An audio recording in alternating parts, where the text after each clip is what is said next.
الحمدللہ رب العالمین والصلاة والسلام علی سید الانبیاء والمرسلین اما بعد فاعوذ باللہ من الشیطان الرجیم بسم اللہ الرحمن الرحیم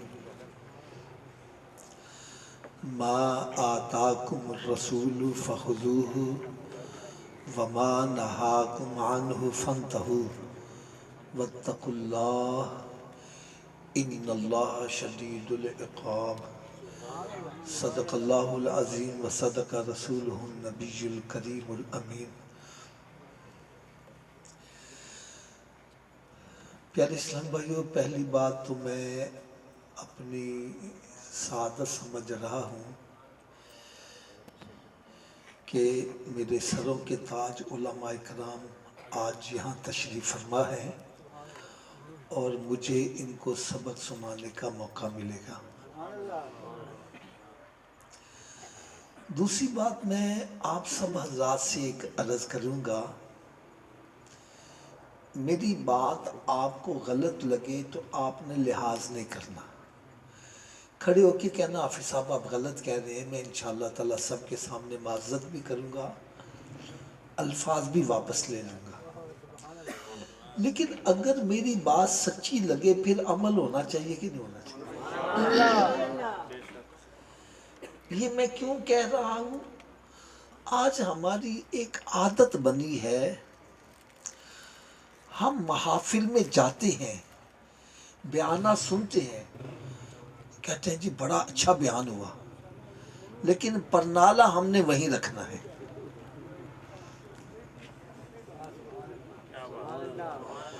بھائی میں آپ کو اپنی ایک بات بتلاؤں، پتہ نہیں آپ اس سے اتفاق کرو کہ نہ کرو، میں سمجھتا ہوں آپ 100 محفلوں میں جاؤ اور عمل ایک بار بھی نہ کرو، اس کی بجائے ایک محفل میں جاؤ، جو سنو عمل کر لو، یہ 100 محفلوں میں جانے سے بہتر ہے۔ ہم محفل میں جاتے ہیں، بیانات سنے، عمل نہیں کرتے ہیں۔ تو بھائی میں نے اس سے بڑی اور میرا خیال آفر نہ ہوگی، میری بات غلط لگے آپ میری اصلاح کر دو، اور اگر میں صحیح کہہ رہا ہوں تو آج اپنے پرنالے کا رخ مدینہ شریف کی طرف کر کے جاؤ۔ تبدیلی آنی چاہیے۔ تو آئیے میں اپنے بیان کی ابتدا سونے آقا صلی اللہ علیہ وسلم پر درود و سلام سے کرنے لگا۔ پیارے آقا حضرت محمد مصطفیٰ صلی اللہ تعالی علیہ وسلم نے ارشاد فرمایا کہ جو میرا امتی روزانہ 50 مرتبہ، کتنی مرتبہ جی؟ تھوڑا سا اونچی آواز سے بولو۔ جو میرا امتی روزانہ 50 مرتبہ مجھ پر درود پاک پڑھتا ہے تو کل بروز قیامت میں خود اس کے ساتھ مصافحہ فرماؤں گا۔ حضرت صاحب میں نے دیکھا ہے کہ آج اگر کوئی بندہ صدر سے یا وزیر اعظم سے مصافحہ کر لے، وہ تصویر بنوا کر اپنے گھر میں لٹکا دیتا ہے، جو بھی آئے کہتا ہے دیکھو صدر نے میرے ساتھ مصافحہ کیا، دیکھو صدر نے میرے ساتھ مصافحہ کیا۔ میں نے کہا جو صدر سے مصافحہ کرے وہ بڑی شان والا، اور جو امام الانبیاء کے ساتھ مصافحہ کرے وہ کتنی شان والا ہے۔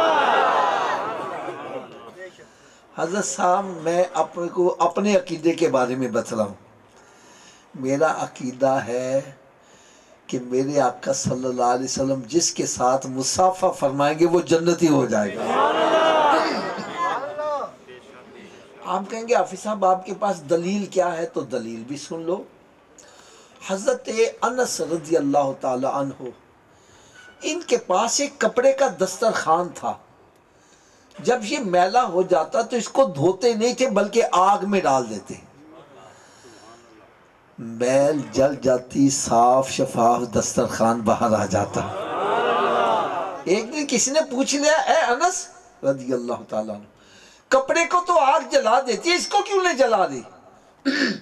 وہ کہنے لگا سچی بات ہے، کپڑے کو آگ جلا دیتی ہے، لیکن جس کپڑے کو نسبت میرے آقا کے ساتھ ہو جائے اس کو نہیں جلاتی۔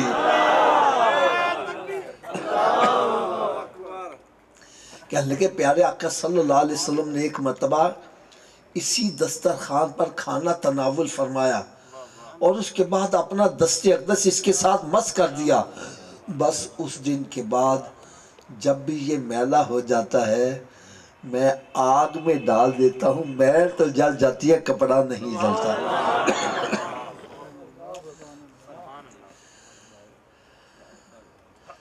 اب میں نے چند ایک اشارے کرنے لگا ہوں، چند ایک اشارے۔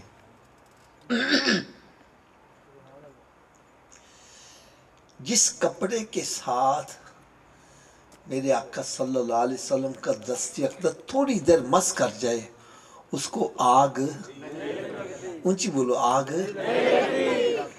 تو جس ماں کے شکم میں سرکار 9 ماہ تک جلوہ فروز ہے، اس ماں کی شان کا عالم کیا ہوگا۔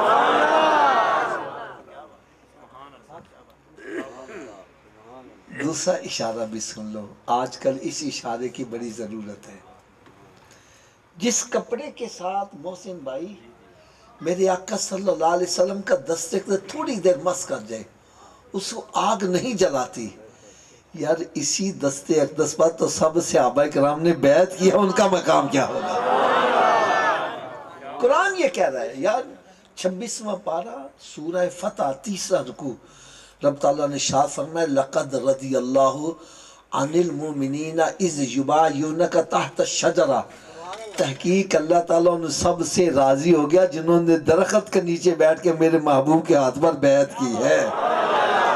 یار جن سے رب راضی تو ناراض کیوں ہو رہا ہے؟ بلکہ قرآن مجید فرقان حمید میں اسی صورت میں رب تعالیٰ نے فرمایا ان الذین یبایعونک انما یبایعون اللہ، جنہوں نے میرے محبوب کے ہاتھ پر بیعت کی ایسا ہے گویا انہوں نے رب کے ہاتھ پر بیعت کی ہے۔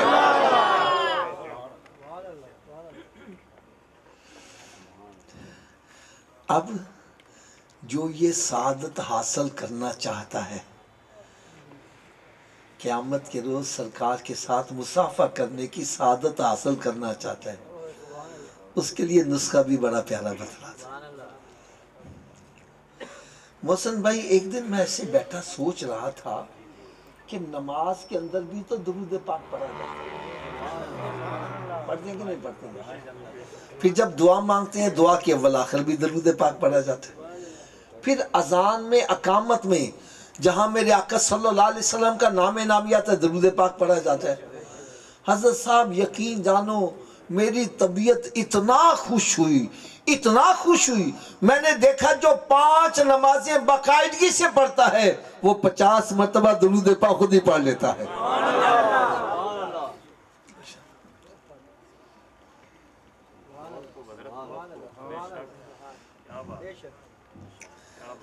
اس سے پتہ چلا جو 5 نمازیں باقاعدگی سے پڑھتا ہے اس کو جہاں اور انعام و اکرام ملیں گے، ایک انعام یہ بھی ملے گا کہ میرے آقا صلی اللہ علیہ وسلم کے ساتھ مصافحہ کرنے کی سعادت بھی حاصل کرے۔ تو اس لیے پہلی گزارش میری تو یہ ہے کہ ہم سب کو 5 وقت نماز باجماعت ادا کرنے کی کوشش کرنی چاہیے۔ آج سے پہلے کوئی بے نمازی ہے تو وہ نمازی بن جائے۔ محفل میں آنے کا یار مقصد تو حاصل ہو نا۔ یہ اگر میں غلط کہہ رہا ہوں تو میری اصلاح کر دو، اور اگر میں صحیح کہہ رہا ہوں تو بھائی آج یہاں سے پختہ ارادہ کر کے اٹھو کہ آج کے بعد میری کوئی نماز قضا نہیں ہوگی۔ سبھی ہاتھ کھڑا کر کے بلند آواز سے انشاءاللہ کا نعرہ لگا دو۔ اچھا مجھے آپ حضرات کا جو جذبہ دیکھ کے نا تو خوشی بڑی ہوئی ہے۔ آپ سب سکون سے بیٹھ کے بیان سن رہے ہو تو میرا بھی جی چاہتا ہے آج میں آپ کو کچھ عشق اور محبت کی باتیں سنوں۔ ہونی چاہیے کہ نہیں ہونی چاہیے؟ اچھا جتنے بھی آپ حضرات یہاں بیٹھے ہو ان میں یہ سٹیج والے بھی شامل ہیں. کیا آپ میں سے کوئی بندہ یہ پسند کرے گا کہ سب سے سامنے کھڑے ہو کے اپنا میلاد بیان کرے، میں کیسے پیدا ہوا؟ کوئی پسند کرے گا؟ پھر ہم سرکار کا میلاد کیوں مناتے ہیں؟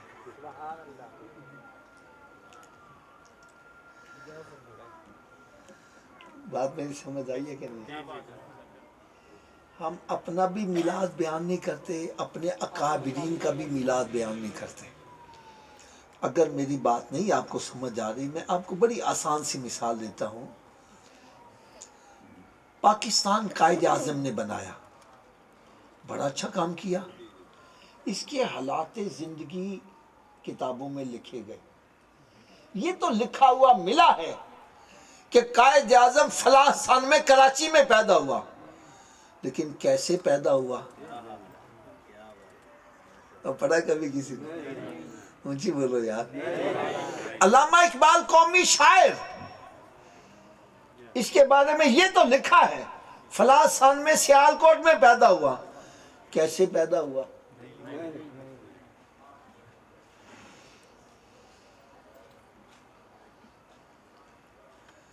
ہم اپنا بھی میلاد بیان کرنا پسند نہیں کرتے،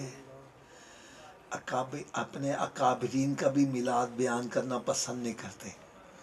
پھر سرکار کا میلاد کیوں منایا جاتا ہے؟ پتہ ہونا چاہیے کہ نہیں ہونا چاہیے؟ اصل میں ہم اپنا میلاد اس لیے نہیں بیان کرتے کہ یہ ہمارے اندر ایک نقص والا پہلو ہے، یہ عیب ہے ہمارے اندر. کون کھڑا ہو کے کہے کہ جب میری والدہ ماجدہ امید سے ہوئی اس کو ڈرونے خواب آنے شروع ہو گئے، پھر چند دن گزرے بوجھ محسوس ہونے لگا، اٹھنا بیٹھنا مشکل ہو گیا، کام کاج میں دشواری آ گئی. پھر جب میری ولادت کا وقت آئے تو ماں پر کیا بیتی یہ باتیں بتلانے والی. اور جب میری ولادت ہوئی تو میرے اوپر غلاظت کا خول چڑھا ہوا تھا، کسی کو چہرہ دکھانے کے قابل. مجھے بولو یار. دائی لے گئی، خول اتارا، نہلایا، دھلایا، پاؤڈر لگایا، سرما لگایا، پھر جا کے کسی کو چہرہ دکھانے کے قابل ہوا.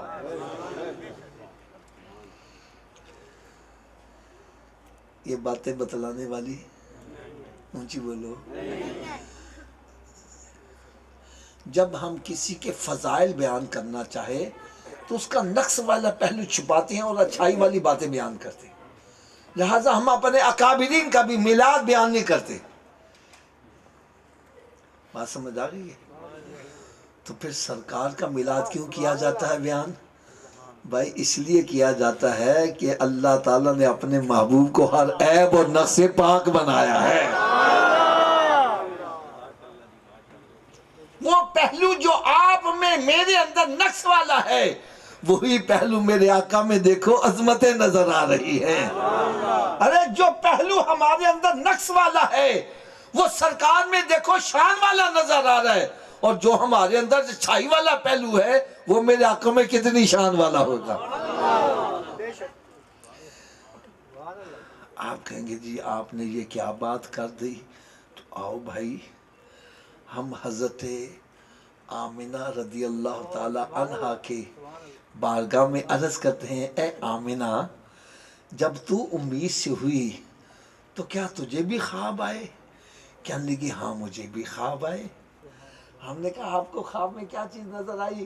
کہنے لگے میرے خواب میں کبھی آدم علیہ السلام تشریف لا رہے ہیں، کبھی حضرت نوح علیہ السلام تشریف لا رہے ہیں، کبھی حضرت ابراہیم علیہ السلام تشریف لا رہے ہیں، اور کبھی حضرت شیس علیہ السلام تشریف لا رہے ہیں، اور جو بھی آتا ہے ڈراتا نہیں ہے، خوشخبریاں ہی سنا رہا ہے. اے آمنہ تجھے مبارک ہو، تیرے گھر امام الانبیاء تشریف لا رہے ہیں.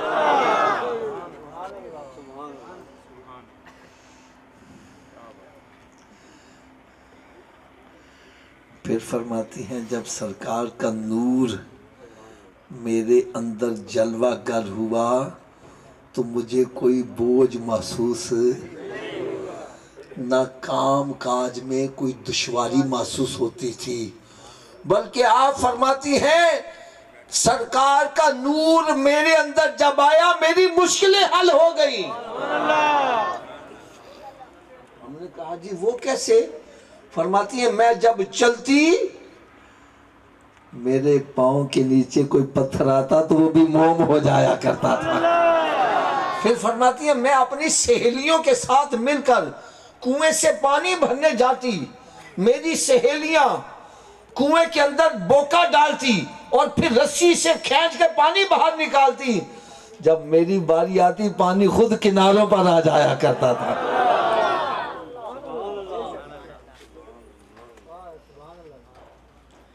پھر فرماتی ہیں کہ جب سرکار کی ولادت کا وقت آیا، کون سا وقت آیا جی؟ ولادت باسعادت کا وقت آیا تو میرے گھر میں گھپ اندھیرا تھا، چراغ میں جلانے کے لیے تیل بھی موجود نہیں تھا۔ ہمیں پریشانی ہوئی کہ یا اللہ کوئی ہمارا محبوب آ رہا ہو، ہم اپنی استطاعت سے بڑھ کر چراغاں کرتے ہیں، اس کے لیے اچھی رہائش کا بندوبست کرتے ہیں، اس کے لیے اچھی سواری کا بندوبست کرتے ہیں۔ یا اللہ تو ساری کائنات کا خالق اور مالک، اور تیرا ایک ہی محبوب بھیجا اس گھر میں جہاں چراغ جلانے میں تیل بھی نہیں ہے۔ پھر دائی وہ بھی بڑی کمزور، اس کی سواری بھی بڑی کمزور، اور دائی کی حلیمہ سعدیہ کے گھر بار کی حالت بھی بڑی پتلی۔ فرمایا میرے محبوب کی شان کا پتہ ہی ایسے چلنا تھا۔ فرمایا اگر اس گھر میں بھیج دیتا جہاں پہلے بڑی روشنی ہوتی تو آپ کی والدہ ماجدہ نے جو کچھ دیکھنا تھا لوگوں نے کہنا تھا یہ سرکار کا کمال نہیں ہے، وہاں تو پہلے بڑی روشنی تھی، آنکھیں چندھا گئی ہوں گی، کوئی دور کی شے نظر آ گئی ہوگی۔ فرمایا بھیجوں گا اس گھر میں جہاں گھپ اندھیرا ہوگا، اور جب سرکار کی ولادت ہوگی ان کی والدہ خود فرمائے گی مجھ سے نور نکلا جس سے ساری کائنات روشن ہو گئی۔ وہ دیکھو نور برساتا عرب کا تاجدار آیا، ملی راحت یتیموں کو غریبوں کو قرار آیا۔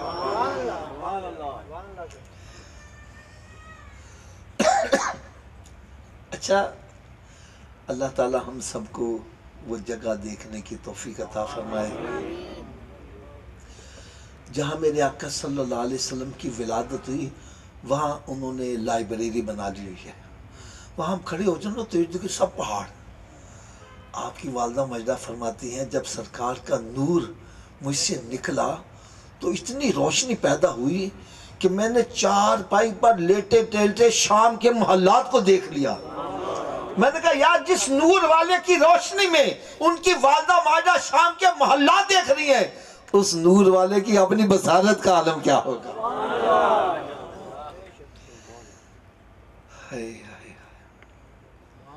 پھر فرماتے ہیں کہ جب سرکار کی ولادت ہوئی تو آپ ناف بریدہ تھے، ناڑو کٹا ہوا تھا۔ جو میڈیکل کو تھوڑا سا سمجھتے ہیں نا، جب بچہ ماں کے رحم میں ہوتا ہے نا تو اسی ناڑو کے ذریعے سے اس کو خوراک ملتی ہے، اور جب اس کی ولادت ہو جاتی ہے تو پھر ناڑو کو کاٹ دیتے ہیں، اب منہ کے راستے سے خوراک دی جائے گی۔ اگر ناڑو کٹ جائے ماں کے رحم میں تو بچہ زندہ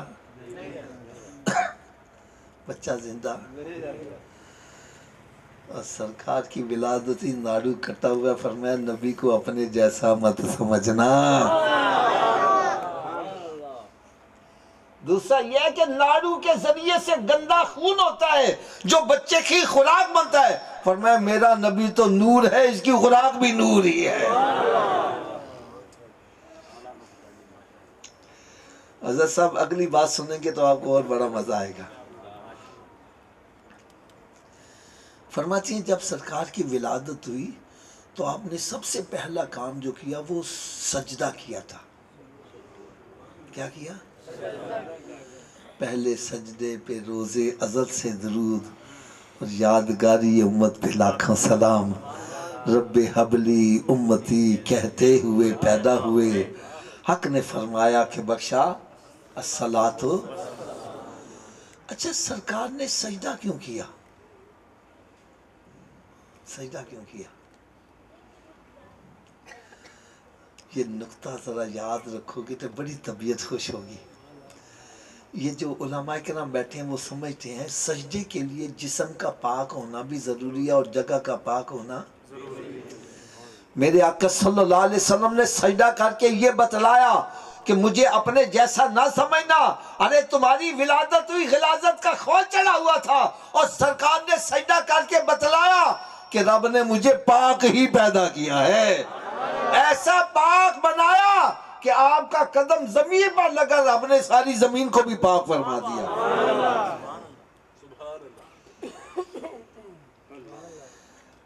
اللہ اللہ اللہ۔ یار حلیمہ سعدیہ بڑی کمزور تھی، اس کی سواری بھی بڑی کمزور تھی۔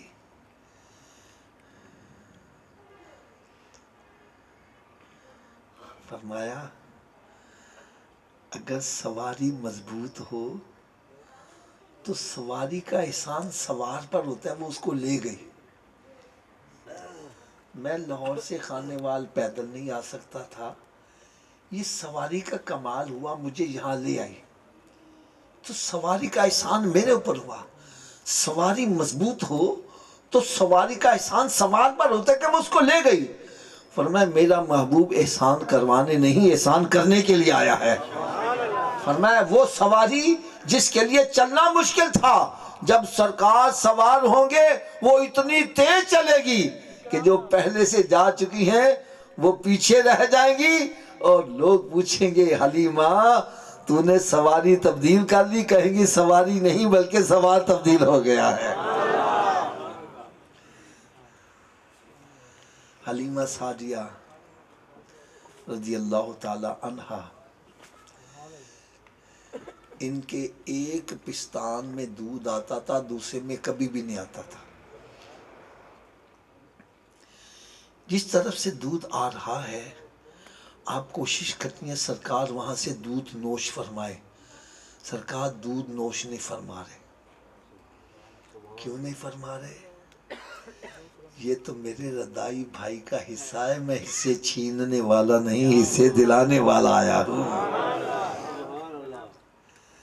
حضرت صاحب میں دکھ والی بات کہتا ہوں، کلمہ ہم نے اس نبی کا پڑھا جس نے گود کے اندر بھی کسی کا حق نہیں مارا، اور آج ہم لوگوں کے حقوق پر قبضے کر کے بیٹھے ہوئے۔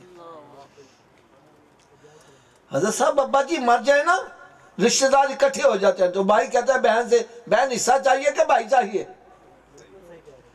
اگر بہن نے کہہ دیا جی حصہ تے رشتہ داری ختم، حضرت جی تاڑیو بہنے لاؤ، چھڑو آفا جی بہن کا دی جنہیں حصہ لے لیا۔ میں نے کہا یار انہیں ایک حصہ لیتا، تم نے اس کو رشتہ داری سے نکال دیا، تجھے تو دو ملے، تجھے تو بارڈر ہی کراس کروا دینا چاہیے۔ شرم نہیں آتی؟ جس کو رب حصے دار، تو کون ہے حصہ چھیننے والا؟